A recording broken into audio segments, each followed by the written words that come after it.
ఈ ఏడాది జూన్ 1న ప్రారంభమయ్యే టీ20 వరల్డ్ కప్పై కన్నేసిన టీమిండియా ఆ కప్పు కంటే ముందు పొట్టి ఫార్మెట్లో చివరి సిరీస్కు సిద్ధమైంది. ఆఫ్ఘనిస్తాన్తో 3 మ్యాచ్ల సిరీస్లో భాగంగా ఇవాళ తొలి టీ20 ఆడనుంది. మొహాలీ వేదికగా రాత్రి 7 గంటలకు మ్యాచ్ ప్రారంభం కానుంది. ఇక 14 నెలల తర్వాత రోహిత్ శర్మ బరిలోకి దిగనుండగా వ్యక్తిగత కారణాలతో కోహ్లీ ఫస్ట్ మ్యాచ్కు దూరమయ్యాడు.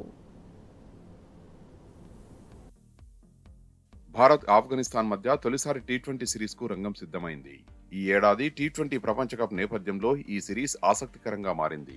3 మ్యాచ్ల్లోనూ నెగ్గి సిరీస్ ను క్లీన్ స్వీప్ చేయడమే టార్గెట్ గా టీమిండియా బరిలోకి దిగుతోంది.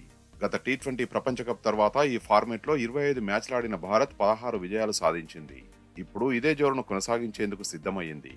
ఇవాల్టి మ్యాచ్ లో టీమిండియా కొత్తగా కనిపించనుంది. గాయాలతో హార్దిక్ పాండ్యా, సూర్యకుమార్, రుతురాజ్ గైక్వాడ్ జట్టుకు దూరం కాగా 2022 టీ20 ప్రపంచ కప్ తర్వాత రోహిత్ తిరిగి పొట్టి ఫార్మేట్ లో ఆడబోతున్నాడు. రోహిత్ తో కలిసి యశస్వి జైస్వాల్ ఇన్నింగ్స్ ను ప్రారంభించనున్నాడు.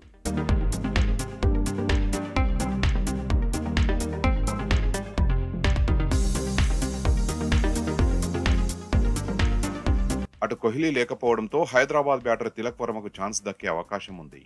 రాబోయే టీ20 ప్రపంచ కప్ ముందు యంగ్ ప్లేయర్లకు మరిన్ని ఛాన్సులు ఇవ్వాలని మేనేజ్మెంట్ భావిస్తున్న నేపథ్యంలో రింకు సింగ్, జితేష్, శివన్ దూబేకు టీంలో స్థానం దక్కే అవకాశం ఉంది.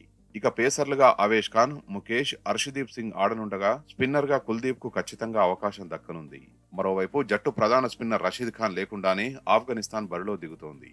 అయితే వన్డే ప్రపంచ కప్ లో ఇంగ్లాండ్, పాకిస్తాన్, శ్రీలంకపై సంచలన విజయాలు సాధించిన ఆఫ్ఘనిస్తాన్ రషీద్ ఖాన్ లేకపోయినా బలంగానే కనిపిస్తోంది. కెప్టెన్ ఇబ్రహీం జద్రాన్ తో పాటు గుర్బాజ్, ఉమర్జాయ్, నజీబుల్లా లాంటి ఆటగాళ్లతో బ్యాటింగ్ విభాగం బలంగా కనిపిస్తోంది. దీంతో రెండు జట్ల మధ్య పోరు రసవత్తరంగా సాగే అవకాశం ఉంది.